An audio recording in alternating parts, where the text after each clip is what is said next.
जय श्री राम। आज के ज़माने में एक विचित्र ही समाज में वातावरण खड़ा हो गया है। लोग अपने बच्ची या अपने बच्चे से बहुत परेशान नजर आते हैं। इसमें यह देखा जाता है कि इनका संबंध अवैध बनता है। उस अवैध के परिणाम स्वरूप उसका परिवार नष्ट भ्रष्ट हो जाता है। उस बच्ची या बच्चा का जीवन अंधकार हो जाता है।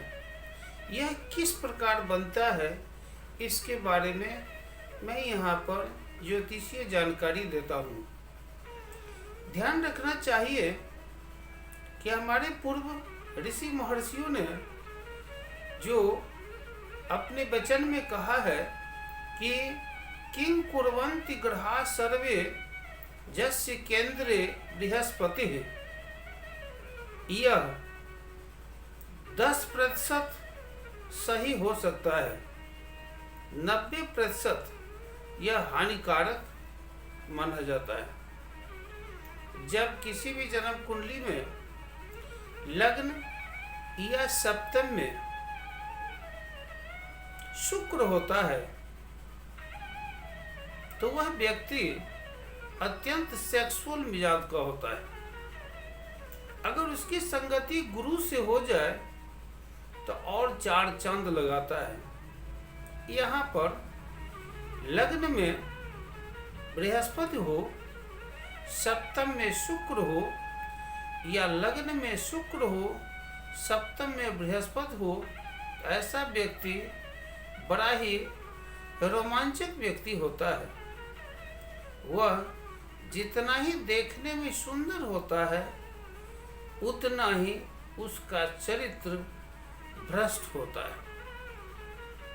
इसके बारे में अधिक अध्ययन जो करने वाले हैं उनका यह रिपोर्ट 100% सही मिलता है। मैं भी अपने जीवन में जो इसके जरिए जानकारी प्राप्त किया वह सत्य के समीप है।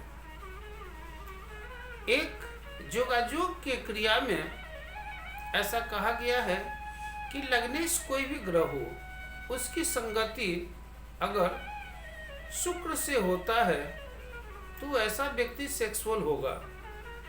वह पापग्रह से दृष्ट होता है या उसके संगति में पापग्रह है तो वह धनवान होते हुए भी भिखारी बनना उसका निश्चित है। ऐसे भी कहा गया है कि गलत मार्ग में चलने वाला व्यक्ति विनाश होता है।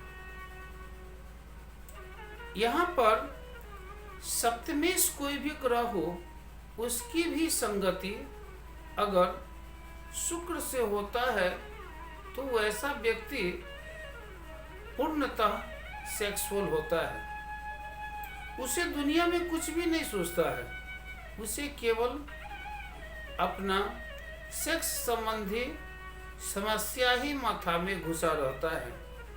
लग्नेश सप्तमेश दोनों के साथ अगर शुक्र होता है या इस दोनों स्थान में कहीं शुक्र होता है या शुक्र की संगति चंद्रमा से होता है तो वह जितना धनवान होता है उतना भ्रष्ट होता है।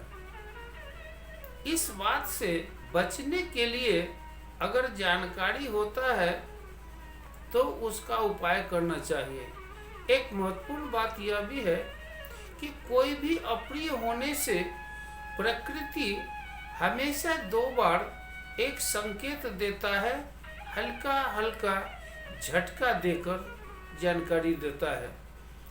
जो बुद्धिमान हैं, पारखी हैं, वे समझ जाते हैं, जो नहीं हैं वे अंत में समझते हैं।